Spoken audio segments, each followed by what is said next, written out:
everyone. This is Small Talk episode 23. We are literally at the last episode, mainline episode before the season 3 finale. And man, there was a lot going into this finale. First of all, one of the co-hosts of this show best described it off air. One really, really outstanding episode, and then two not so good ones. But we'll dive into all of that here on Small Talk episode 23. My name is Ryan Cam. I'm joined by, from 3D Movie Cinema, it is Jacob Collins. Jacob, how are you? I am fun. I think this episode is intriguing, dashing, and pedantic. But then you have one that shines for the stars, and then you have the other one that feels like an afterthought in someone's mind. So I'm Live excited. long and prosper, Mr. Shatner. I was trying to do Leonard Nimoy's Spock. Well, you weren't, but anyway, Matt Wyatt, how are you? I, for one, shall always be your friend. That's more like Shatner, my bad. Shatner. I fucking said Spock, I didn't. I was like, oh, I said shit. Yeah, I'm probably gonna get a lot of shit for liking the Talisman episode more than you guys do. But yeah, the Memoria episode is just like the best episode of the series. Oh, I mean, not the series, the season. And it was just a great pivotal moment to Lex's story and why that Lionel hates Lex so much and why he's so hard on him through his childhood. And we explore his childhood trauma that he suppressed. Well, as Matt drinks his LaCroix, let's take the opportunity to do a bit of house cleaning. So this episode will be dropping on Tuesday, January 16th. Later that same day, it's watch along time. It is the season 3 finale watch party here on this channel. We will be back later on tonight to watch the season 3 finale called Covenant. I have not seen this episode before. These guys have, and they have assured me that it's going to melt my brain. So I'm very much looking forward to this. So 9 o'clock Eastern on this channel. Stay tuned for all the notifications. We look forward to seeing you all there. And one last thing before we dive in. These two peer pressured me so hard that I would like to show all of you this bad boy, the Smallville Blu-ray box set. Got it off Amazon. It came in the mail just the other day. It is beautiful. It's got this slip cover. I'm turning this into an unboxing video, but it's got all the Blu-rays there. This thing is kiss it. You gotta kiss it. You gotta smell it. Smell it. Don't just stare at it. Eat it. Did you use that? By the way, did the digital code still work? No, it actually expired in December of 22. Oh man. Oop. But at least you got the whole set. I mean, obviously you're gonna watch the disc. I mean, no one really buys a disc to watch the digital. No, I'm probably gonna watch this show again once this rewatch eventually ends. I'm gonna watch the show a few more times, hopefully. I don't know. You might watch the last couple of seasons and be like, you know what? I'll stick to I'll stop at 7. But I've got the box set now, which means I'm in deep for this. But let us start down the road to the finale of season 3. We are almost done. How fast time flies. But let us get into, I can comfortably say, the best episode of this show so far, season 3, episode 19, called Memoria. Lex must know the truth. Clark Kent, where does he come from? A full night on the WB Wednesday. Lex believes that he needs his memories back, but Clark can't take the risk of his secrets being exposed. So, on this show, we all like to talk about the episode and then give our scores at the end before transitioning into the next one. We're going to do the reverse of that for the Memoria episode because we all talked about it. We all agreed on the same score. I'm giving this one a 10 out of 10. Jacob, you're giving this one a 10 out of 10. And Matt, you're a 10 out of 10 as well. Like I said, this is the best episode of this show so far. There is so much going on with this. It's all beautiful. It really is. It's dark. It's handled so incredibly well. And I mean, I am not entirely sure where to start other than let's just talk about young Lex, who looks like Corey Feldman from when he cut his hair at the end of Friday the 13th, the final chapter. Like, he looks so much like Corey Feldman from that movie, but just the flashbacks just ripped my heart into pieces. They were just done so well. Jacob, what do you think? I said, who little kid reminds me of, actually, I was watching Ant-Man, the villain from Ant-Man, Darren Cross. Of Darren course, Cross, yeah. Well, before he turns into MODOK, but we don't talk about that. Jesus! We don't do that here. Which, I'm just saying, this literally, I was literally looking at this going, this kid looks nothing like Michael Rosenbaum. Like, I don't believe I'm like, Corey Stoll, maybe, but like, Michael Rosenbaum, I'm like, I don't see it. Like, I just see a kid, a bald kid that goes, Julian! Julian! And all I keep thinking is, man, if they would have cast Corey Stoll, man, this would have just been spot on. But then I'm like, I will say I do like this episode to where it like you see these flashbacks with Lex, especially like the last flashback where you're just like, that is this episode. We've been hyping this episode up all season, and I was worried that like we might have hyped it too much to where you're like, man, I was so looking forward to like a 10. We were hyping it like all the way through 3 seasons from the Season beginning, from the beginning of the series. This like, is that. oh god, we cannot wait for you to know what's gonna happen, and we were so fucking like pissed that we had to wait a little while for him to get to that point. Did want to shout out the actor who played young Lex named Wayne Dalglish, who is now Canadian. Yes, but actually he's born in St. Paul, Minnesota, so in the neighborhood. There goes the neighborhood. But not quite. But nowadays he is a prolific stuntman. He coordinated the stunts for a few movies you may have heard of: Avatar: The Way of Water, Guardians of the Galaxy Volume 3, Peacemaker, Uncharted, The King's Man, Free Guy, Wonder Woman. So yeah, he's done a few things in the stunt world. So good on him for that. And his performance in this was just great. It just destroyed me when we see the scene of like his 12th birthday and he's alone with all of that food. And I was just sitting there thinking to myself, invite me, Lex. I'll go to town on all of that. Like hot dogs, like Cheetos, and like, yeah, sign me up for all of that. But it's just looks like that food is going to waste. Exactly. And then they're probably gonna donate to a food shelter, a homeless shelter. Like, no, it's the Luthers. It's going in the garbage. Yeah, and then we get the little thing where Lionel, probably in his finest moment as a dad, with the St. George, the box. Like, I loved that so much. I mean, Lionel's still an ass, but he has his moments, and this is one of those moments. So I really liked the moment where, like, how there's so many, like, they could have had one emotional moment. This episode is so many to where it's like, this was written and directed by the showrunners.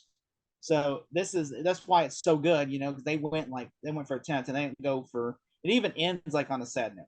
I will say I do like that, every time you see Lex just remembering these repressed memories, especially, yes, the most effed up one where we think Lex kills his baby brother. You're like, that's so fucked up. And then you see that it's his mother. It's even more fucked up. It's like a twist within a twist. And you're just like, oh my God. Especially, I was wondering how you were going to react, Ryan. Especially when you see the dead body of the little baby corpse, and you're like, yeah, and this was done on network television. Yeah, television. There's a dead I was baby. Going to say, like, how did the dead baby?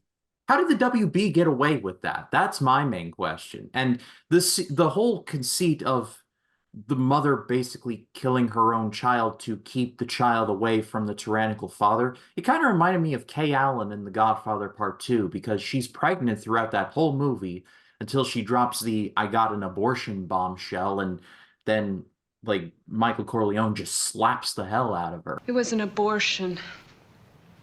I didn't want your son, Michael.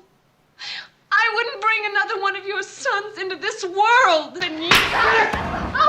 This is just one of the more disturbing scenes in that whole movie. But it just reminded me of that. Like, Lionel is such a dick that she didn't want to bring any more of his offspring into this world. And just, it's so much, but it's handled so well. Yeah, and she doesn't, because you kind of suspected that there was something off about her, that she didn't want to bring his influences as a parent to bring him into this world, and that the two brothers would resent each other, and they would be at a total rivalry from one another, and it would have gotten worse. Yeah, I mean, it's heartbreaking. There's like a twinge of I see where you're coming from, but like it's still your son, Yeah. lady. Like he deserves to be loved. When you see that plot twist, but this is how you handle the plot twist. You never thought that she would do it, but then you start putting two and two together, and it makes sense why she did it. especially like when she does that, and you're just like, she truly loved Lex, and she loved Julian, but she just couldn't. I thought she was going to kill Lex. Even like you kind of think like, why wouldn't you just kill Lex too? But then I guess because you needed a fall guy, so it's like really. Which I will say, I do. You think when, especially at the end, when Lex is having that conversation with Lionel, and he says like, she'd be like when he says she would be lamb for the slaughter, you would not let me fall. And so Yeah, when because I was your only heir, and I know you wouldn't let anything happen to me, and that's why he took the fall for what his mother did.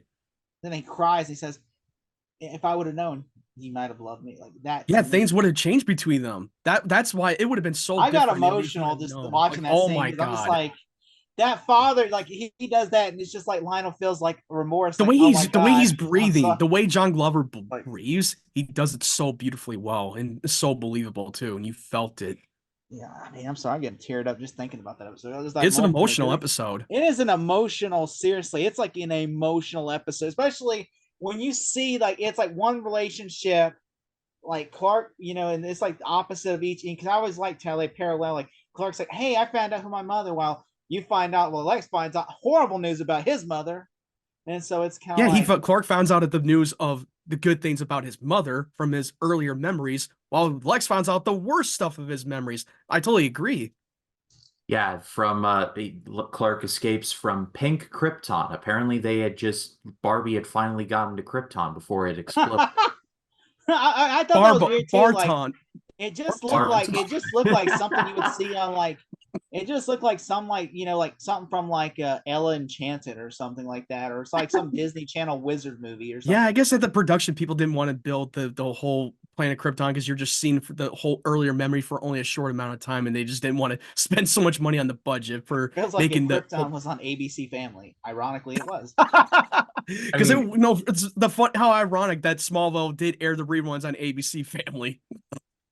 Well, and then it's ironic, like the one like Man of like the Superman movie that's the most divisive had like the best looking Krypton, Man of Steel, because like Superman 78, it's like the glass in the bottle city, and then Yeah, this it's like a crystal With a ice smoke planet. machine. It's It's like a giant set with a smoke machine.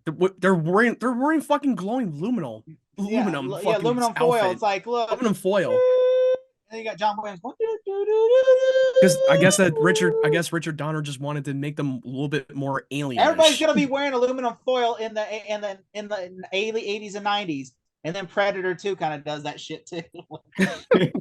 I don't sword know why people thought aluminum foil was gonna be a thing in the 90s. I mean, you could shit talk people can shit talk Man of Steel all they want, but you can't deny that the world building of Krypton looked like absolutely out of this world. Like, my God, it was so good. I loved how practical like it looked, like the tools that they used, and just how like it looked like it was actually lived in and not like a art exhibit from the I mean, the Metropolitan. environment that we saw in Krypton was added a little bit more CG, but Zack Snyder, you know how great he is with CGI. He's a perfectionist. He wants to make it look as perfect as possible to make us believe that we can live in that world. They Kind even of like show with James animals Cameron's living Avatar on movies. Krypton. Also, Yeah, it but reminded me of like the Phantom Menace Coruscant. When Hmm. Coruscant, it kind of reminded me of that. Although, yeah, like all the ships look like dildos. We all know And now for something completely different. that. Yes, Zack Snyder's even admitted, yes, that that was a joke. We put in there. Yes, the ships do Zod spaceship. I'm not talking about the prison cells. I'm talking about, and when he says, "I Yeah. will find him," and then like I will find him. And yeah, and they get in a frozen tube that looks like a Penises. penis shape. and then they go on frozen dildos up in the space. They're and you're just frozen like, they're frozen dildos up in there, This and they're looks like going a right. small And the penis. portal looks like a fucking vajayjay that deflowers them inside. It's like Zack Snyder's like, It's like, yes. yeah. Like, no. And Warner Brothers like, I like it, and they're like, they have no idea. They're gonna make us change, and they'll make us go back and just change the scene if they find out. Don't say nothing until it hits DVD, and then we'll say something. And you're like, okay, gotcha, I got you. And then it hits DVD. Yeah, it was penises the whole time. Yeah, it was Penises. penis shaped the whole time. You cracked the case. I did what the Disney animators did. I said, can you make this a penis? And can you make that a vagina? I just want to see something like that because obviously it's a PG-13 movie. And I can't have nudity in this one. By the way, have you noticed in most of Zack Snyder's film, it's mostly nudity? I just realized that, like most of his movies. Yeah, most of it. Yeah, if it's I mean, R-rated, then yeah, for it sure. kind of gave it away with 300, where we see Leonidas's like it was a full moon You see a over little bit of Spawn. his junk. You see a little junk of Leonidas in that scene. A little Yeah. dark, but you have to adjust the brightness of calibrate your TV. I don't want to know how you know this, Matt. No, God! I don't. Matt, what the hell's wrong with you? I mean, look at in T2. Look at the T1000 when he's bending down. And you're seeing his junk for a little bit. Matt's really Or when you watching see, this for the wrong reasons. or when you see the first Terminator when he's going from walking the shadows in the beginning of the movie, and you could literally see his junk in plain is view, Matt watching it in watching 1080p. Penis! Penis! Yeah, crack the case. I found I found found a penis, it. guys! Guys, I found a penis! And then he's just like, everybody's like, what? Yeah, there's a penis right here. I bet you he watches Grown Ups too. And when Adam Sandler jumps in the river naked, I freeze frame it. Penis! Penis! Got it! Got his penis. All right, where's Chris Rock's now? Enhance 34 to 46. Tommy Boy. What about in Tommy Boy when the woman strips and goes skinny dipping in the pool and she dives in and you just freeze frame. Freeze frame. Bullshit, Matt, we're not going, you can't change the subject now, Matt. Don't. You started it. You started the penis conversation. You can't switch to the JJ's. Now you're like, wait. Guys, I also like vaginas too, guys. I'm not just looking for penises, I swear.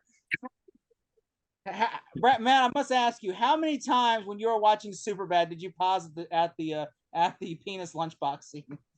The lunchbox scene. You remember the drawings when the girls draw when Jonah Hill says he used to draw dicks for fun, and then that scene. Oh. If you've seen Superbad, that scene is hilarious, by the way. When he's just as a fat kid drawing penises, and then the girl falls down, and then the lunchbox, and the little girl picks it up. It's just nothing but well-drawn penises with like one with a hat, an army hat, one with like pigtails. And then he says his therapist, his family was so concerned. He thinks he need to get a priest, and he thinks he's possessed by some sort of a dick devil. So fucking crazy. Let's bring this back to reality now. Speaking of dicks, Lionel Luthor has some pretty dick moments in this episode. Like starting off with the whole scene where like he shows up in like the Kent house, and like he and Martha share a moment of like, that ship is long sailed. Like, Lionel, she's not. I kind of like that moment. That was like he offers her a job, saying, if you still want to work for me, the position's still yours. And I'm just like, I like that moment. Like, he still actually likes Martha, even though he can never be with her. It kind of parallels to Lex and Lana, where you could tell Lex wants Lana. Yes. Like, oh, yeah. I mean, for you sure. gotta be blind to not know. Like, Lex is like, literally, he bought her plane ticket and changed it for her. And then on top of that, he's consulting her. I was like, at first I was like, there's no way that they're just friends. But then I'm like, Lex wants her, which is kind of creepy because she's a high school girl. Yes. But let's not look too deeply into that. We basically get the ending of Dr. Gardner in this whole show, I assume, with Summer He gets killed. Dr. Gardner, Summerhold. Yeah, and again, Clark he inadvertently kills Dr. Gardner. To be fair, that was not Clark's fault. They were. I know. And that's why I said inadvertently. He inadvertently killed him. The other two faults were, I will blame Clark 100% on that. The other two faults, Clark runs away, and when Clark goes like this, no, that was Clark's fault. This one, Clark was like, "You put me in here," and then all the shit. You kidnapped a minor and strapped him down to a chair, like holding him against his will to experiment on him, just to dig into his memories. And then dipped him into a kryptonite hot tub. You have no sympathy from me, Dr. Gardner. Rest in agony. I thought at first, because I mean, when Lionel was like, they're playing Mousetrap with Clark, when he's like, hook, line, and sinker, yeah. And I'm thinking, I thought Lionel was going to walk in there and say, when you put him in the green stuff, he's defenseless. I thought that's what he was going to say to him, because Lionel knows. Lionel, at this point, I can 100% say, Lionel knows Clark is different. He just doesn't know that he's an alien. Lionel knows that Clark is not human. He knows Clark's human, but he does not know that he knows Clark has abilities. You know, with that knowledge, though, it was kind of shocking that Lionel would just walk out of Summerholt and be like, "Do not dip him without me." And then Dr. Gardner is like even a second later is like, "All right, dip him. Let's go. Let's go. Let's go." It's like, fuck Lionel. I'm not gonna wait for him. Screw him. Like Lionel They walks waited in. until he walked out the room. They waited until he walked out too. You're like, It's like, I'm not waiting for anyone. I want to know too. I want to know too. There's no way this kid stole Ryan. Not this Ryan, but there's no way that kid stole Ryan and got Are you out. sure He's it's like, not he this probably Ryan? stresses about Are that. you sure How this did is he not do this it? Ryan? How did he do it? I bet that doctor at night thinks about. He's like telling his orderlies, how did he do it? I looked at all the surveillance footage. How? How did Clark do it? There's no way he could How have did he done break him that. out with a secure facility without breaking a sweat? A normal, mild-mannered He picked farm up a boy. little boy and ran away. How? Like it was nothing. He's It's like there's he's no. a Superman or something. Roll credits. But Oh, credits. I Play did the like John how he Williams. pushed him into the goo, and Clark's just having a reaction. He's yelling, "Laura, Laura!" I like that. I like was that. great. That was That so was- good. like even I know, I'm like, oh, that's Superman's mom. I know that. Yeah, because Well, if you already really know know the that, mythos and you Ryan? know his story, Ryan, did you really know that? Because I could have swore I got a text message from you that said, "Who is Laura?" And I'm like, Oh, "That's did Superman." he really? No, I you know could've- what? Yep, you're right. You're absolutely right. I was like, I did. could have swore I got a text message from you that said, "Who is Laura?" And I'm like, "That's Superman's mother." I think I think he might have just quoted Dr. Gardner. Who's Laura Clark? I'll give Ryan that one. But I'm just hazing Ryan because I love him. But yeah, I'm just saying though that Ryan. But no, this is what I will say though. When he was sitting when he was sitting in that container, and then all of a sudden it blows up and kills Dr. Gardner and everyone. And then all of a sudden, which everyone leaves the room like, oh, it's gonna explode. And he's just like, I have to know. I have to know. And he's just like, Lex just "Yo, fucking ran right inside. Lex ran inside, and then I love how Lex saves his life. Something that he always wanted to do, and then he just goes He like did this. it the second time. He did it the second time. Like this is a little reminiscent to the pilot when he saves him when he was strapped into strapped in the cornfield with Yeah. kryptonite around his neck. That's the same parallel to the pilot. I love that too. I just love how Lex. He's like, help me. I thought that was pretty good too. The only thing is, I had some issues with. There's some minor issue I had this episode. Lionel's toupee at the beginning looks so fake. Why couldn't they just have Lionel Luthor like just they put a toupee on him, and I'm like, this. Why is there a toupee on him? Yeah, the wig in the flashback looks so bad. It's just like That was a I don't shitty know. ass wig I've ever seen. The way we saw his short hair naturally in the pilot, that was all natural, and that was actually not a wig in the pilot. But in this one, they did the same thing in season 2, where we're seeing the flashback in the meteor shower, and he's wearing a wig, same wig that he wore in this episode. A worst wig I've ever seen. Come on, dude, you can do better. The people in the hairstylist, like, come on, you better fire that person. And also, this is a stupid moment from Clark. He sneaks behind Lex's back and snitches to Lionel, and then Lionel snitches to Lex about what Clark told him. And I'm just like, since when is everybody talking shit about Clark? It seems like, how dare you? He goes and snitches to Lionel, which I'm like, how would that help you in any way, shape, or form? And then Lionel goes and snitches to Lex. And I'm just like, how is that going to help your case, Lionel? Wouldn't playing games with him instead? Like, I mean, seriously, like, because Lionel's never the one to say, yeah, Clark told me. Instead, he'd be like, a mutual friend of ours. Like, he would say something like, a mutual friend of ours brought this to my attention. Clark came and told me. And I'm just like, since when would you say that? You would play. I've known Lionel for like 2-3 seasons now, and there's no way Lionel would be ambience about it. Wouldn't be that. He would not just be like so crystal clear. I mean, he would like be dancing around. He'd be like, it starts with there's an A in the middle of this person's name. Yeah, like our mutual friend from many years ago named Bark Dent. He would say that before, oh, Clark Kent. And I'm just like, why would he tell that? But yeah, that's my issue. And also, this is something else. Clark goes to a top secret layer and tells the doctor to shut it down and ends up getting kidnapped. He literally goes down there. And tells him, shut it down in a secret facility. To which I'm like, if I'm the doctor, I'm like, how did he keeps showing up. He's like, how the hell did you get in here? Like, are you living here? Like, what are you doing? Clark, how did you get in here, Clark? How did you get in here? Well, like, do you have blueprints? Now that you're here, ooh, bump in the head. Like Lionel literally told him where Lex is and gave him that, and turns out that he's not at Summerhold. He was falling into the trap the whole time. In the words of the wise philosopher Admiral Akbar, it's a trap. It's a trap. Also, I do like at the end when when Clark and his mother are talking, and he goes, and then they're playing that song by Evanescence, My Immortal. My Immortal. The lame band version, not like the one with like the classical music.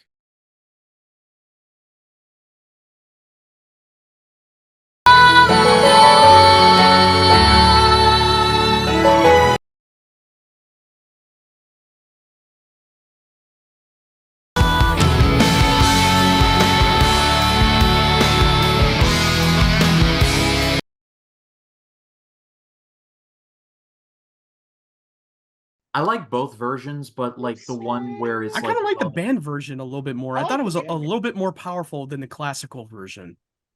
okay, Insert yeah. clip for reference. Maybe that's just me. Now I like both versions of the song. It's one of Evanescence's better songs, in my opinion. They played it in Daredevil movie with Ben Affleck. I remember they played two Evanescence songs. I'm not gonna lie, regardless how you feel about that movie, it has a damn good soundtrack. I enjoyed the film, the director's I cut, enjoyed the film not too. not the theatrical. The director's Yeah, cut was a little bit better, Director's cut's but they better. have a killer soundtrack. Soundtrack literally is one of the best movie soundtracks I've ever heard. Oh, of course, I completely agree. Yeah, I'm like, I do love the scene. I agree with you on it's that. on I my do Spotify love playlist. the scene with Clark talking to his mom and telling her that he now know his real birth mother's name is Laura. That he was able to relive his earliest memories by putting him in the ship. That was so good. And he was like, I cannot believe I've forgotten about her. And Martha said, your first word was Laura. I was like, wow, what a fucking great scene that really got me like really choked up.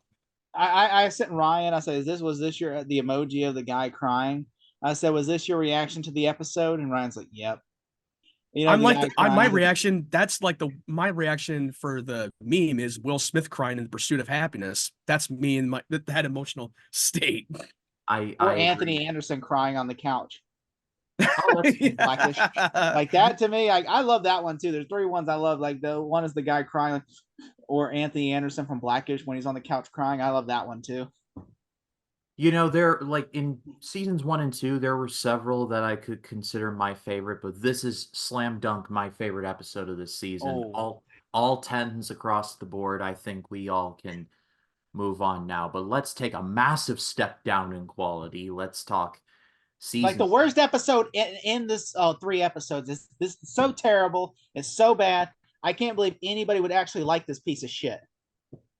Well, Jacob's in a fighting mood, so I'll just get this out of the way. Season 3, episode 20, called Talisman.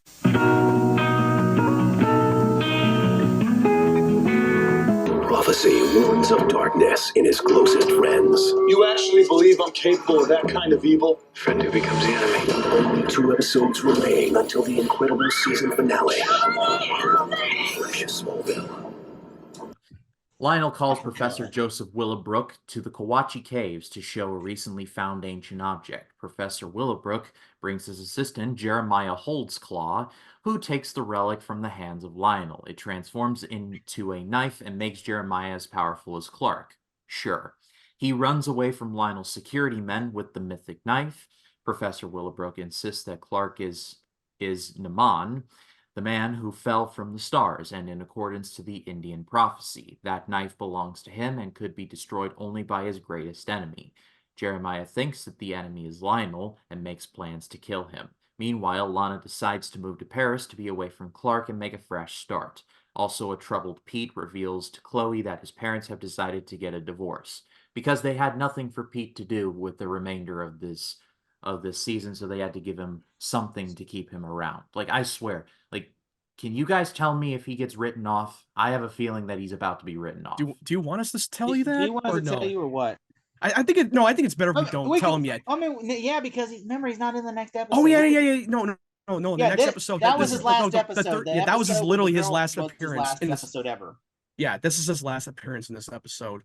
Yeah, he's done after because what happened was I think he got into a dispute or something with the WB, and so basically they were giving him they told the showrunners to give him a reduced role because he wanted more money or something like that, and so they basically just wrote him out the show. Basically, they gave him a reduced role to where they told the show just write him out the show, which I feel bad because he was pretty good. So now it's like, but I will say that I think they did that so that way you won't miss him. So when you get to season 4, you're like, oh yeah, I don't miss Pete because you kind of forget, you know. And I will say I do miss him, but you kind of don't think about Pete when you're in season 4. Yeah, Like, it's a shame because Sam Jones the third did a really good job, especially this season. Like Velocity was a very good episode, and today I learned that Sam Jones the third was Willie Worsley in one of my favorite Disney sports movies, Glory Road.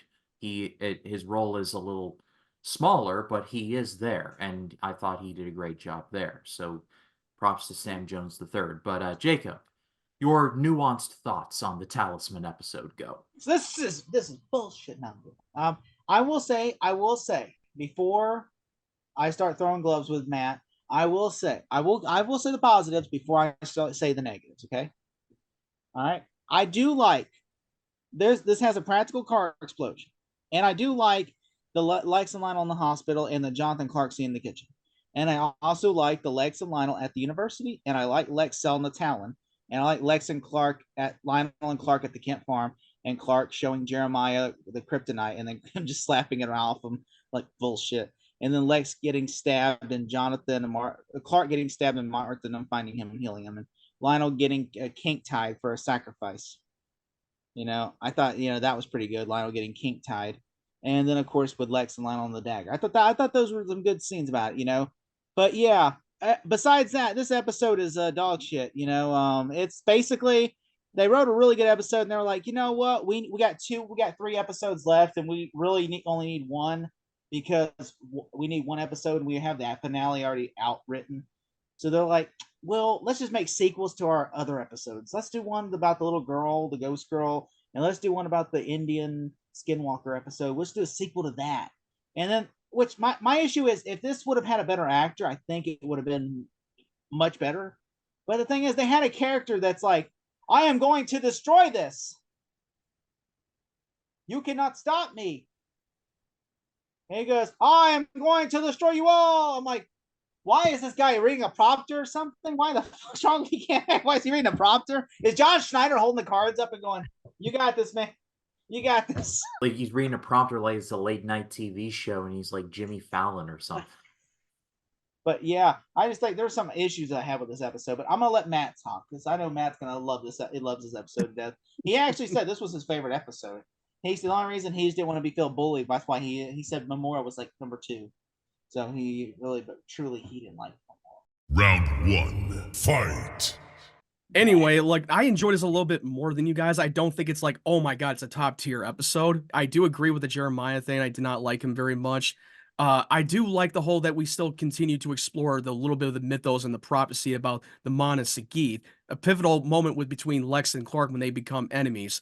And when we see like Lionel and fucking Lex are about to touch the blade, we already know who touches it first, but Clark doesn't get a good look. He was literally like way in a different angle, but he believes that it's Lionel. Like, but Martha says, like, you got to accept the possibility that it could be Lex, that he could be your truest enemy. But we see Jonathan encouraging him that you should not let any prophecy tell you that who you should be.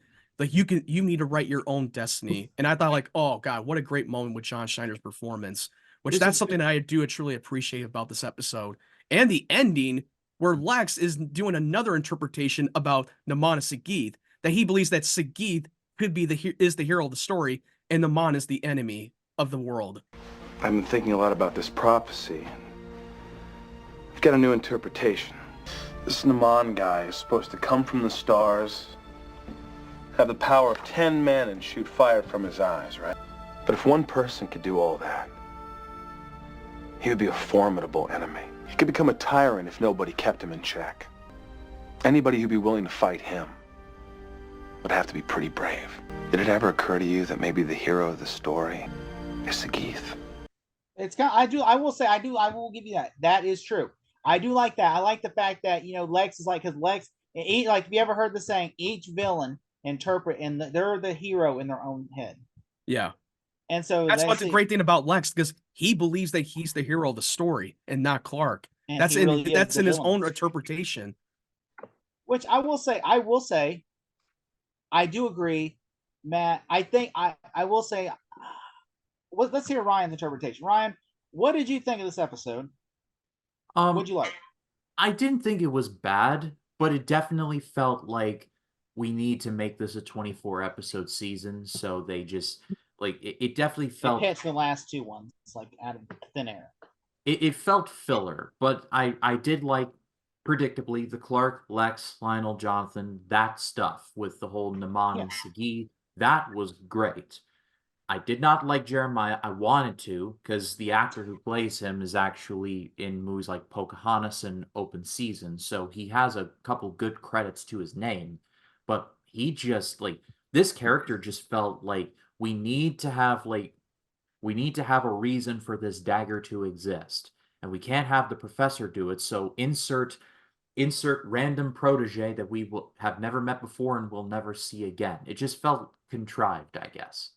Also, why wouldn't Lionel and his men just shoot the guy? Because he's literally gonna break something, and I'm just like, he's like, you might like. I understand why, because I mean, it should be really hard to explain why you drew guns on somebody. But like, I just saying, like, the guy's trespassing already, so it's like, really at this point, I mean, I don't know. I'm just saying. I will say though, I did also when they were shooting Jeremiah in the cave, they're like, dude, there's a lot of equipment that you're gonna destroy, dude. Also, not the smartest idea. Also, remind me to go back to Memoria. I got a story about Memoria in a second, but once we finish this, where did Lex hear the rumor about Lionel and his men? Because Lex just walks in the hospital and is like, I heard a rumor about this. Are you okay? And I'm just like about the dagger and everything. I'm like, what? Where did Lex hear this rumor? Does Lex have the cave bugged or something? Because I think my guess is, and I could be wrong, because you got to remember, he's spying on Lionel. He's having the feds spy on him and following him everywhere he goes. You got to remember, for a while now, he's still like keeping tabs on Lionel. He's having the feds spy on him. I was going to say in the Forsaken episode, Lionel finds the wire, the FBI wire. So so that's not a big deal to me, because I'm like, well, clearly Lex was listening in on the wire. I mean, like, he's trying to find evidence against his father. He's trying to get him to confess the truth out of him. He's gaslighting him. I do like that the college scene with Lex and Lionel are both at the university chasing the same lead. Like, Lionel's talking directly to even the source. Clark was doing the same thing when he met Clark up with. Went to the guy's office and it's ransacked, and Clark sees Lex there and he's like, "What? Did you do this?" And I'm like, "In what world would Lex just go there and start going?" Just ransack the whole fucking room. He would have a team do it. He would not go there himself and go. I mean, he would have hired his own team to ransack the fucking room. I think he would do it to himself. Lex himself would not go in there and be like, this is a nice office. It'd be a shame if someone turned it over. Like, just toss shit everywhere. Like, imagine there's a movie I saw where the guy walks up, he's like calm, like, huh. And then he starts knocking shit over and breaking shit. And then he sets this person's house on fire by accident because he's trying to read, and he broke all the lights, and he's like, he gets a piece of paper and he goes, there's a lighter right here, and he goes, oh shit, and he drops it and it catches their house on fire and goes, well, fuck, I'm done. And he drops out the window, the house burns down. And I'm just like, I could see Lex doing something like that. I don't think Lex is that dumb, but I could see somebody like, I could probably see Clark do something like that, just go with them and break busters. But I will say, I do like that they're both chasing the lead. And I also like that, Clark thinks that he's Kryptonian, so he tries to destroy him, like use kryptonite, and he's like, what's this? And he just throws the kryptonite away. That's because that's when you know that he's not a Kryptonian. He's just a guy who has the dagger that gave him temporary powers to protect the blade so he can return for the true Naman. But that's just the point. Like, because he still believes that he is a Naman, but he's not. He's a fucking fraud. He's trying to pretend to be something that he's not. Also, I do like how they blows up the car and the car blows up because like Clark. Yeah, but I don't know what the purpose was to him blowing up the car. I didn't really get that. I mean, he's using his heat vision. He's using his. Heat I know he was using his heat vision to blow up the car, but what was the purpose of it? Just to show how badass you are, so you can disappear without them noticing. When you get super, like, look at the guy with the boombox. Okay, he gets power, and then he puts a leather jacket in a boombox, and he's like, "I got a boombox," and then I'm gonna go fuck some shit up. Right. And it's just like. Like, literally, it would have been funnier if he would have played the song "It's Getting Hot in Here" and then shoot this laser beam. It's getting hot in here. I will say also, I did like how they just Clark he gets stabbed, and then he's on there, like he gets stabbed, and then like he's dying, and then his parents find him, and then like he gets healed, and then like he's just sitting there in like a little red towel. Oh, the red blanket. That's like the cape. Because that's supposed to be his blanket when he was in the ship when he came to Earth. A lot of people would not notice it, but if you pay attention enough to the Easter egg, yeah, it's because if you're a hardcore Superman fan, you would know the reference. I thought that was pretty cool, though. I thought that was really cool. Yeah, I And thought it was also, pretty dope. I thought that like them kidnapping Lionel, and then he ties him up in some BDSM type shit, where he's gonna he's gonna like Trying to sacrifice the whole like execution. to Lionel. I mean, This the might have whole been a sex ritual. game. You It's know like he's, that. You know, I've been watching like the DVD the little like the DVD menu, The bonus features. not the bonus features, but like when you pop in it like Oh, the yeah, song, yeah. and then it pops up with the play episodes option, like that little menu thing there. And like that one where Lionel's like with his eyes crossed and like the thing there, I was like, okay, I need to know what the context of that is. It turns out it's from this episode. But Which- I prefer, I kind of like the DVD menu section. oh because yes, way the better. intro, they were so dope. But on the Blu-ray, you only have just a still shot and just hear the song, and that's it. But for the DVD, they play the footage promo You for need the to watch season. the DVD. I can intro. I can literally share that on YouTube, like the YouTube playlist that I put together.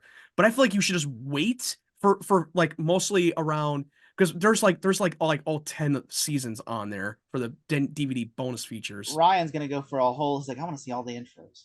Because you're not gonna know the contest, because there's gonna be a lot of spoilers at the shots if you're not there yet. I'm not gonna do that. I'm gonna be patient. You could do that with season. I'm You could curious do if that with Ryan season 2 pulled and 3. all Yeah. the discount. For Look 3, at you them. can do that. I'm still curious. Did you pull like all the discount and look at all the covers of something? No, I haven't done that yet. I bet you Ryan's like, I I'm don't. so Why do tempted, I? I'm so Why don't I tempted. believe you? I feel No, like you couldn't no, resist. It's like, Like- fuck. I gotta look. I gotta look and see what's gonna happen. Who this? I got guy to on the know. cover I of got to season know what 5. it looks like. Like believe me, don't believe me, but I have. I mean, you couldn't resist by looking the cover for the Superman outfit. the Like only you couldn't resist because it's I in mean, there, because it's in the slip cover. we It's all in plain know- view. There's no way he could not. There's no way. There's no man. way. There's no way. It's there. It's right there on the freaking cover. It's there in your face. It's the literally only- the Superman Returns outfit too. By the way, Yeah, they literally use the they Superman literally said they Returns just borrowed the outfit Superman Returns outfit. because they don't want to make a legit original Yeah. Superman outfit. So they were just like borrow the Superman Returns outfit. No, like legit. The only Blu-ray that I've seen from this set is the first season, the one with him on Oh. the front and them on the back. That's the only one that I pulled. You didn't see 2 or 3? No, at least not yet. Well, he already seen season 4 cover because I mean we've showed him that. Yeah, you But- showed him that cover. Yeah, so he's seen the cover for 4. But I will say though, I did like that. You know how they tie up Lionel and they're going to sacrifice him, and then like Clark shows up. The only thing I thought was stupid was that $6 million man run. He was like running like slow motion, and it felt like I was watching the $6 million man. I was like, yeah, yeah. He's like, yeah, just like, what the fuck am I watching? The $6 million man. I'm not gonna lie, I enjoy that fight scene. so I fucking enjoy that stupid. fight scene. I thought it was pretty cool. I'm like, The John running stuff at Schneider, the- come the- on, you were. I don't care. I got into that. show. I got into that one. I'm not gonna lie to you. I'd be lying if I didn't like that sequences. I'm Round like, it 2. felt like John Schneider watched the $6 million man that made this episode. The 360 spin when he was stabbing Clark with the blade, that was a dope scene. That That was. that shot with a 360 round, like wow, what a well done with John Schneider as a director. And I also like when Lex and they touch the blade and it disappears. I like that too. I thought that was really cool. And I Yeah, like how because Lex and because Clark have we that- because we as Superman fans, we know where their destiny lies. We know that Lex and Clark will become enemies. Yes. We know it's going to be him who touched the blade first.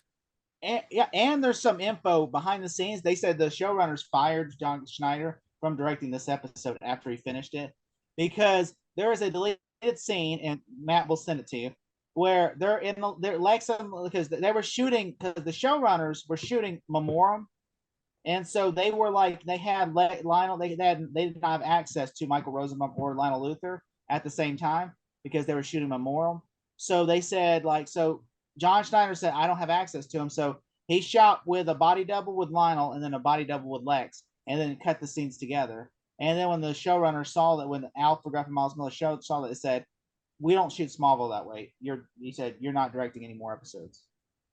Wow. Because they said that's not how we shoot Smallville. And so he goes, "Well, I had no access to."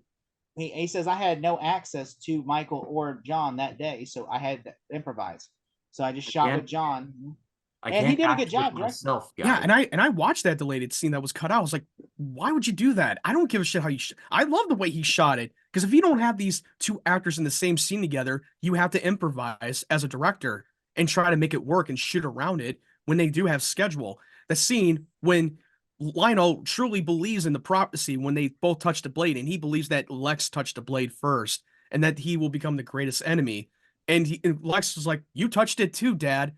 So it's not that big of a news, and you're the reason why I am the way I am today. I was like, Lex, you cannot blame me for my parenting skills for who you are today. Oh, the way they say that in this scene was so good that I wish they would have let that in this final cut, which that really pissed me off.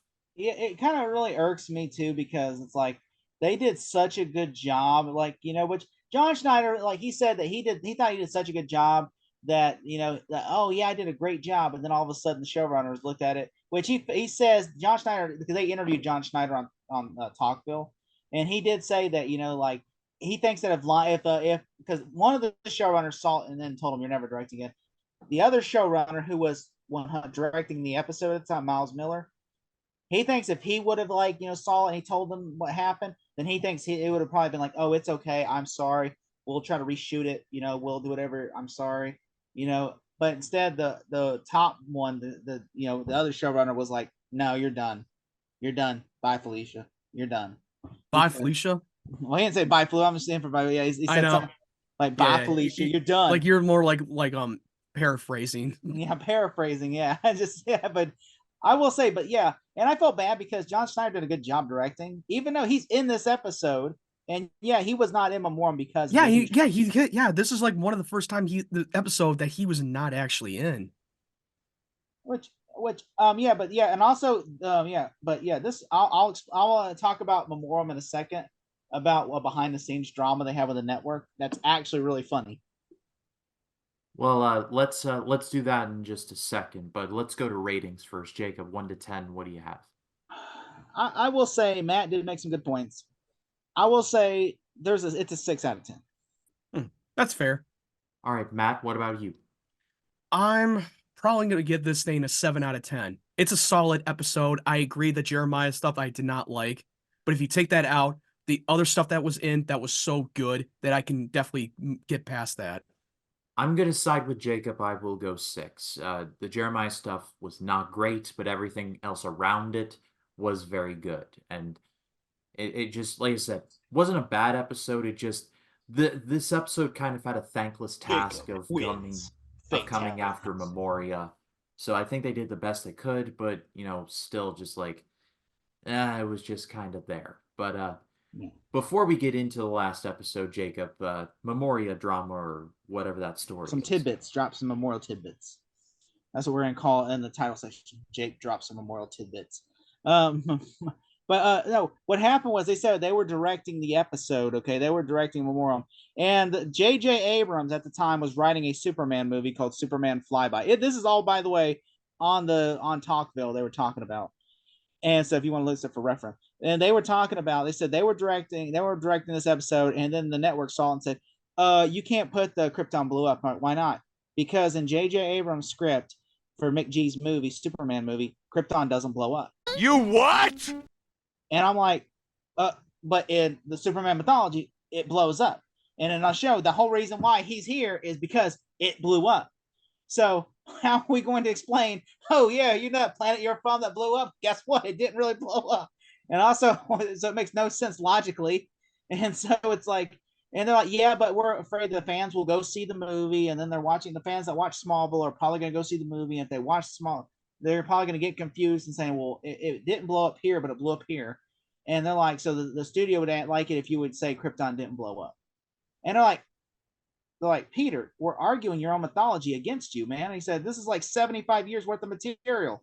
You're literally saying that. He said that Superman, he said, well, J.J. Abrams is writing the script, and in his script, Krypton did not blow up, and so we want to keep it that way. So if you can, he goes, well, I don't care what J.J. Abrams' script says.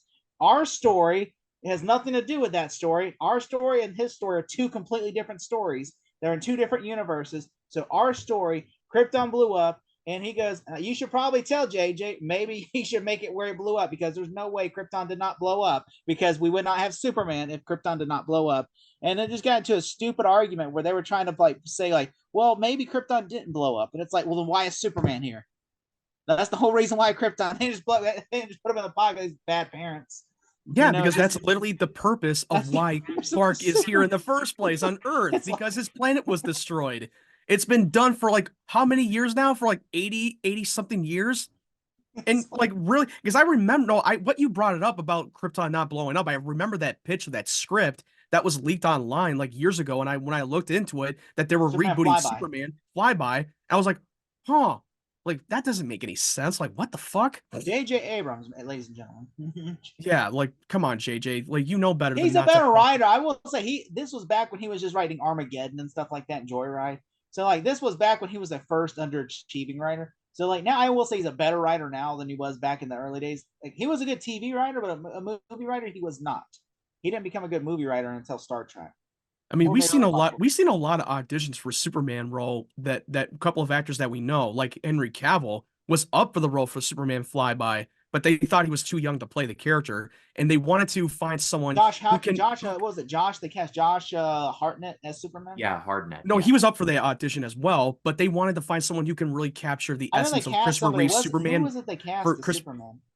Oh, they cast Brandon Routh because they changed the name of the title because now that Bryan Singer came in and replaced the director Mick G and completely reworked the script, they got Brandon Routh to in the audition for Superman Flyby. I thought Brandon Routh, he said he auditioned, but I thought no, he did. They definitely he auditioned for Superman Flyby, and so did Henry Cavill. But they thought Henry Cavill was too young to play the role, and at the time they wanted someone who can capture Christopher Reeve's essence of Superman, and they thought Brandon Routh would be the perfect fit and the perfect age. But then they started to like change the title completely because Bryan Singer came in and replaced them, and just do it like basically a retelling story of the original Superman movie. Because Mick G did not want to fly to Australia because that's where they were going to shoot it.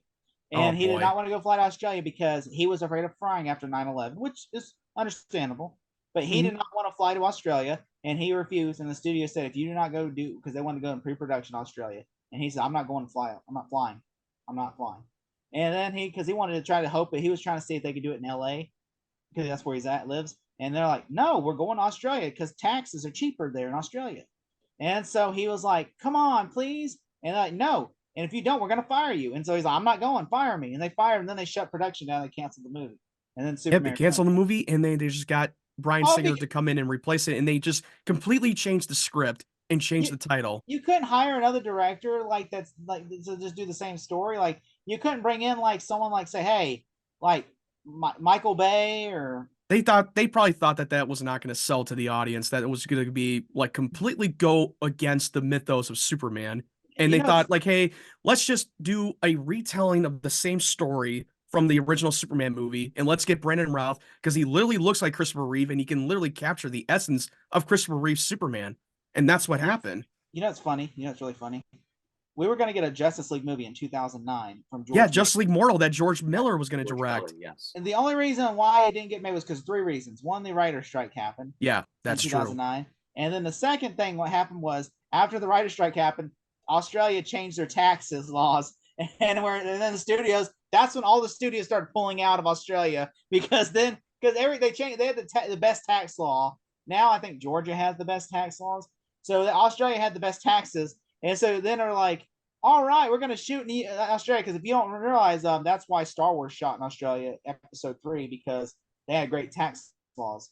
And so they were like, we're going to go shoot in Australia. And then they went to Australia. And then they're like in pre-production, about ready to be in production. But then the writer's strike happened. Then after that, the tax law changed.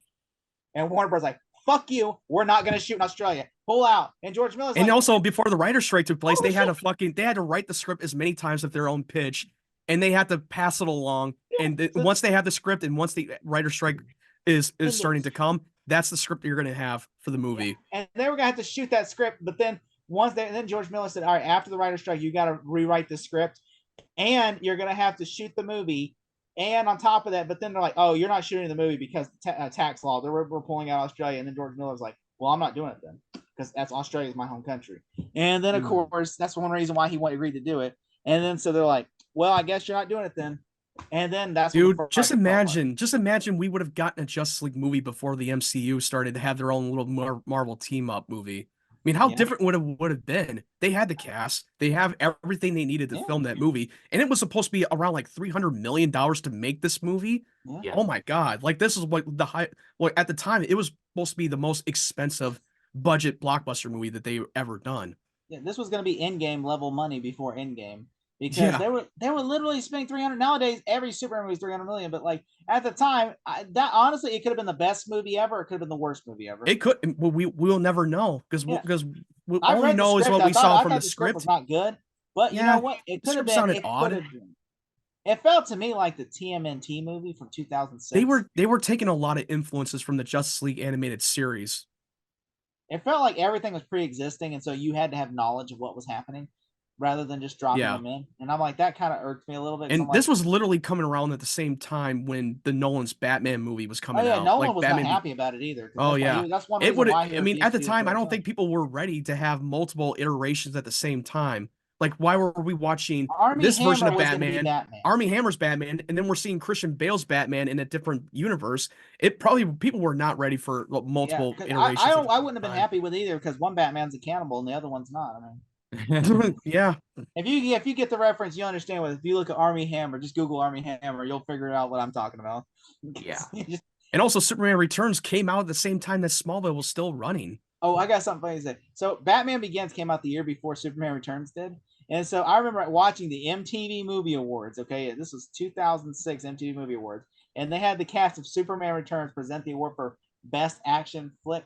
And so basically, it was Batman Begins won. And so Christian Bale comes up there and gets the award from Brandon Routh, and he goes, "Sorry, Batman." He said, "Sorry, Superman, but Batman kicks ass." And but Batman, he's a badass. Sorry, Superman. I'm going to find that clip. I remember that. I totally remember watching the MTV Movie Awards and watching. It was so funny. He's literally like, he told Brandon Routh, like, just like, that to me was the coolest moment. And they were planning on doing the Superman Returns sequel. They were gonna have Brainiac coming in the General Zod. 2009 was supposed to come out, and it never did because Jude Law was supposed to be playing General Zod, and that's one reason why. That's actually it was Superman Returns. He was gonna play General Zod, but then they wrote him out the script because Jude Law said, "I'm not doing it." Yeah, oh, man, it was a sequel that we were never gonna get, and it was unfortunate because I would have loved to see him come back to do another one, and hopefully it would be better than Returns. The reason why he got canceled, do you know why he got canceled? Why? Because Bryan Singer pulled out because he said he just didn't want to make it anymore. And then on top of that, of course Brandon Routh's contract ran out, and in fact, after Dark Knight had come out and was such a huge hit, they're like, what we need to do? Make a darker Superman movie. And they asked Christopher Nolan, The Godfather, and so he said, why don't we reboot it and stop trying to make a movie, make it more like Superman post 9/11 in a realistic setting, like if Superman really showed up. They had David Goyer like pitch the script while they were filming The Dark Knight Rises and gave it to Nolan and then gave it to WB for the whole reimagining of realistic Superman. And then Nolan just casted Zack Snyder to direct the movie. Do you think Nolan, if they would have let him do Dark Knight Rises first, do you think Nolan would have directed Man of Steel himself? I don't think he would have done it. I think because he wanted to like be finished with the whole comic book genre because I think, if I recall, he did not want to come back for the third movie, and it was before Heath Ledger's death. I think, I could be wrong, but he didn't want to come back for the third one. But it was last one in his contract, and the third one was going to be the last send off to the Nolan's Dark Knight trilogy. Yeah, and he wanted to be done with the superhero genre. I mean, we'll never know. I mean, one day we should ask him and say, hey. Because obviously he's a big fan of Smallville, so obviously we know he is. So Nolan, if you want to come on here, Christopher Nolan. We'll let you. We'll even get you. I'll make you a shirt just for you, a Smalltalk shirt. If you're watching this, which I highly doubt it, but if you are, please come on. We know you're a fan of Christopher Nolan watches the show. We know it. We know he is literally watching it, and he's like, "I like this show. I like the show. It's so groundbreaking." Nolan approves. Mr. Nolan, congratulations on the Oscar you're going to win for Oppenheimer. It's pretty much on lock. But we've got one more episode left to cover, and let's get into it. It is Season 3, Episode 21, called Forsaken. On the WB Wednesday, Lon is gone. Protecting his secret. I'm not telling you anything. Will put his closest friends in jeopardy. Help me! The race to the season finale begins. Why are you here? To take you home. Fresh Smallville. Clark Kent decides to disclose a secret to Lana to avoid her from traveling to Paris as he invites her to dinner at the Kent farm. But things take a turn when the dangerous teenager Emily Dinsmore from Accelerate has matured and grown into a grown-up and still obsessed with Lana. She escapes the institute where she is interned. She kills the new owner of the Talon and kidnaps Lana. Meanwhile, Chloe joins forces with Lex to find evidence to send Lionel to prison. Elsewhere, Pete is threatened by the corrupt FBI agent Frank Loader, who is still trying to find out what he knows about Clark. Clark then decides against telling Lana his secret after Pete reveals to Clark about the pain of the ability to keep his secret, and Pete decides to move away from Smallville to live with his now divorced mother in Wichita. So there is a fair amount going on in this, and I believe you all were correct. This was Pete's last appearance, but yeah, Emily Dickinson's a grown-up now almost. Like, that was pretty fast. Like, that's what I said. Like, when I saw her, I'm like, wow, that was abrupt. But Jacob, what did you think? I was going to make a joke about Emily, but then I'm like, I don't know, it could come off weird. So I was like, no, I'm going to have to. Yeah. Because of her last name. Because I'm like, well, she was a child, but then became a woman. I don't want. I was like, no, I'm good.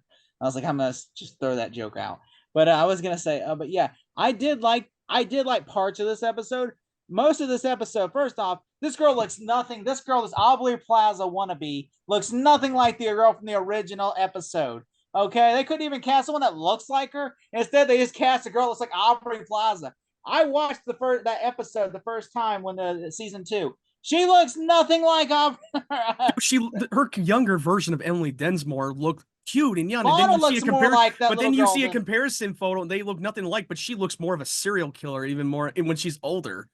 Like, it's like, come on, dude. It's like, who cast it here? Was this someone's girlfriend or something? Like, hey. Was some pissed off girlfriend got cast and like, let's give her the role? Like, seriously, like, I'm not saying the actress did a bad job. I'm just saying whoever casted need to look at the picture because they look like.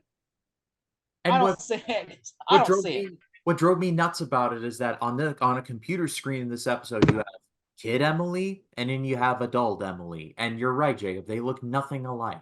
Like, none whatsoever. Yeah, she looks like she has a mugshot photo of her. Anna looks more like her than that girl. I would believe it. If that had to be the other way around, if Kristen Crook got casted as Emily Dinsmore, the older one, I would believe it because they had the resemblance. But they look nothing alike. I'm like, they look nothing alike. And also, the opening scene's terrible. I'm just like, yeah, I did not like the opening. They must like you're ruining it. Everything was perfect, and you're ruining it. You're ruining it. Aubrey Plaza, fake Aubrey Plaza's like, you're ruining it. Oh. I'm just like watching this episode, like, what the fuck? It's like, why are we bringing back Emily Dinsmore? Like, that was a good episode. Do we really need another episode with her? I mean, literally, if you rewatched, if you were like rewatch the episode, just fast forward the Emily Dinsmore side plot, and it wouldn't have changed anything. I swear to God, it was a complete waste of time. The whole Pete thing was great. Of him now, because his parents are going through a divorce. They're both moving in different places now that she's taken the job to Wichita, and he's deciding to stay in Smallville. But he's starting to really confess that keeping a secret from Clark is one of the most hardest things he ever had to do, and he's putting the trust on him, and he's afraid that he might slip up, and it continues that storyline, and I loved it. But then when he gets harassed by the FBI and knows that Lex is onto him, that's when he's going to have to leave to protect Clark. And I thought that, even though I wish they could have done better with him, but the scene itself was so believable and his send-off was so emotional, which was one of the best parts of this episode that I enjoyed, that they were far more important than the Emily Dinsmore stupid side plot that I don't give a shit about. That was my favorite part of the episode. That Dinsmore plot was so dumb. It ended with 10 minutes of the episode left. Like she gets captured and then 10 minutes is Pete's farewell and then Lionel's arrest. And also when Chloe's now coming forward to taking down Lionel, and she was able to take the whole phone the whole voicemail out of the archive that Lionel tried to delete, his confession to killing his parents. That was so good. That was one of the best parts that I liked. like there are some good things in this episode. Like I liked how like they're like the girl, the Aubrey Plaza wannabe going after Lana. Girl, she pretended to be the contractor's kid. I thought that was pretty cool. I'm like that. I'm like, all right, you got me here. I like that. And also Lionel confronting Lex about the bug, I thought was really cool too. Especially like I really thought though that her being the kid, then she finds out, Lana finds out, and then she kills her dad.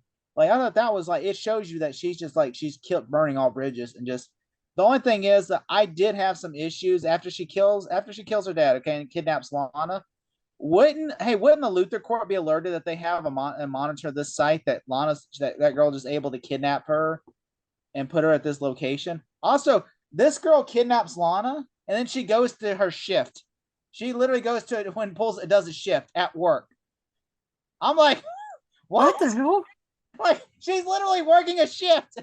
Somehow and also she has a hideout spot that has a cube of a tube that looks like that came out from the fucking show You, where that Penn Badgley's character has the same fucking prison cell. You got them talk with it.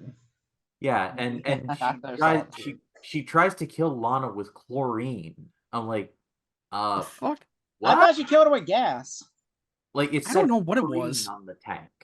Which I mean, but this will irk me. Okay, it's like first off, she does a shift. I'm like, aren't you obsessed with Lana? So why wouldn't you want to keep Lana in your sight? Because if Lana escapes, so why are you working at like the talent? Well, I gotta earn some money to keep my prison. Like, hey, like what's your angle? What's your end game, Aubrey Plaza? Like, what the hell is your what's your end game here? I don't think you really think things through. And then she's like, well, you tried to escape, so I'm just gonna kill you. I'm like, what? You hurt me. You're not my friend anymore. You're not my friend fucking anymore. Road, lady. But also when Lana tried to escape, there's a literally out in the open in that barn that she could have ran to. No, let's run right through the fucking near the barn. Like, dude, it's literally you can run right out in the open.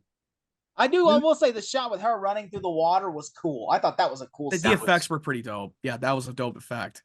I thought that was Lana. That was on the DVD menu. That was on the DVD menu as well. That shot, and I was like, wait, did Lana get powers now? Like, what's right? It looks like Lana, doesn't it? Whenever she's running, I'm like, which my issue was like, all right. So on top of that, like, I liked how like Clark, does that, which she would probably be dead when going through that water because she doesn't have superpower. She doesn't have super. Also, it called me crazy, but isn't she having a super speed, right? But yet Rana was able to run away from her and stuff. So like, why is she just, why is she putting holes through people and stuff? Wouldn't she just be able to super speed kill them? I mean, I'm just saying like she has super speed, but yet she's able to just go through walls now. I'm like, oh, what? So she is the Flash, but she's now also like Kitty Pryde or something from X-Men. Also, how would Emily know how to turn on that poisonous chloroform? Like I imagine it's not easy. It's not just like turn on here. Yeah, because she was just a child. She was 6. She was like 6 or 7 or now something. She's like a 10 or 10 or something. Pretend to be 20. Now she's like a 30-year-old woman pretending to be like 15. Yeah, pretending to be a 16-year-old girl. Huh, it's like that. All right, Matt, Ryan, put the Steve Buscemi clip. Yeah, that's going in. Hey, dude, it's like her. She's like 20, 30, almost 30, and yet she's pretending to be like a 15-year-old girl going, hey, dudes. Hey, dudes. Hi. I look like I'm 14, like, right? Yeah. Like, you're like, no, you're not. You're like, your ass is 30, just like your ass. Your ass look like you're about 50. You look like you should have a kid. Like, also, I do like that, like how like, that FBI agent is so now on to Clark to where it kidnaps Pete and he's gonna kill Pete, and then Lex just shows up and he saves Pete. And I thought that was so cool. Oh yeah, I completely agree. Yeah, and I do also like that Lionel, Lionel and Lex are having a conversation, and then when he pulls the wire off and everything, but then later on the FBI come to arrest Lionel, and then of course he says Judas hung himself with his own rope. I'm like, that line was so. I was quoting. Yeah, they were using that little biblical reference, like, "Oh, you came here for forgiveness. Judas. I didn't come here for forgiveness." That right there should have been like you had your own son institutionalized and then had tied up to a chair and like shocking the electric volts in their brain. Oh my god! Like Lex is literally going down the dark path. Like you can tell by just watching his performance. Did you Like see after this that, happen? I think that after that electric shock therapy, and then he lost 7 weeks of his life, he becomes a completely different person. All right. He's changed a lot. So I want to start a new thing starting now. This is the last episode before the finale. Ryan has not yet seen the finale. So predictions going into the finale, Ryan, go. We want to hear. Me and Matt already seen the finale. We want to know what your prediction is. Well, I think Jor-El's gonna play some part of it. I don't think we're gonna see him, but I think he's gonna play some part in it. I don't know what, but I think he's gonna play some part in it. That's number one. Lionel's gonna find his way out of jail. I don't know how, but he's gonna find his way out of jail. And number three, I think Lana stays, Pete goes. Which, I mean, that's pretty much like confirmed at this point, considering the whole dispute thing. But I think Lana definitively stays, because I was on the fence, but I think she stays, and Pete goes. And I think Chloe's staying as well. I don't think she's going anywhere. So That's all your predictions. That's all your predictions. that's three I know for sure. I have theories, but Just tell your theories. We want to Go hear your for it. theories. Just That's let the it whole rip. point. Don't hold back. That's the whole point. We want to see. We're not trying to see what you know. We want to see what. No, we don't want to see what you think it's going to happen. We like to hear it, even though we know, but you don't know. Like Batman might show up or something like that. Some crazy. No, well, we or all our Wonder Bitch might show up out of nowhere. Who knows? All right, what do you think, Brian? What's your theories? Well, again, it kind of plays into the Jor-El thing. I feel like, I don't know, we might see another Kryptonian. I think, I don't know. But, that's the wildest of the wild. What's your another wild? You got some, I know you got some theories. I know you were thinking about it. Like no one has like, huh. Like when I was watching Smallville, I always had theories like, oh, I think this is gonna happen. This is gonna happen. Right. I hope Wild out of bounds theory. I think something bad happens to Jonathan because of the whole deal that he made at the beginning of the season. I don't know what. I don't know if he dies or if something just generally bad happens to him, but I think he's something bad's going to happen to him. Okay. And that's it. That's where I'm going to cap it. So those are your predictions going in the finale. Yeah. Okay. All right, that's all right. We're gonna say whether you're right or wrong. We're just gonna say okay. All right. I mean that's. But as far as Forsaken goes, Jacob, what do you have 1 to 10? This is not very good. So I mean, I will say Matt. This is like not good. But I will say I think there are some things better, but I will say I'm willing to give it a 6 out of 10 as well. Yeah, I'm gonna give this thing a 6 out of 10. I mean, I would take Talisman over this any day because the Emily Densmore don't give two shits about it. But the other parts with Pete, Lionel, Lex, and stuff, the storyline that wasn't important for this whole season. Give it a 7. I'm sorry. I mean, 7 was for Talisman. 6 is for Forsaken. I can't give neither of these. I thought that was a better episode than Forsaken. I think these are both the 6. I can't get. I would not sleep at night if I knew I gave this both, like this one like a 6.5 or the other one 6. And we already know, and going back to with Lana moving to Paris, we already know why she's leaving because of Clark. She wants to like move on with her Gotham life. City. Come on, get it right. To see Batman. But will she return? Ryan? That's a good question. If she leaves to Paris, do you think she'll come back or do you think she will just be written out of the show? Like I said, I think she comes back. But I'm going to go 6. I thought the Dinsmore stuff was not super great, but there was also a lot of good stuff in there as well, and Pete's stuff just hit me right here. But that is it. That is all for season 3, with the exception of the finale, which that watch party will be tonight, 9 o'clock Eastern. So stay tuned to this channel for that. So it's going to be a lot going down. But what did you all think of these episodes? Let us know in the comments. Love to read what you have to say. It's a privilege to do this show with both you, Jacob, and you, Matt, every single week. Jacob, tell the people where they can find you. Pornhub. I'm not even surprised at this. All right, fine. If you want to find me, there's a strip club down the road. It's the one with the red room in by with a little bow tie on the door. Ask for fuzzy nipples. And then you might find me, but seriously, just on my channel, 3D Movie Cinema, You know, it's going extremely well. I just had a video for Avatar, and then I uploaded a video, which by the time this airs, Star Wars Episode 4: A New Hope will have aired. And so those are my reviews for the week. And I'm uploading another review for Aliens, which will be tomorrow by the time this airs.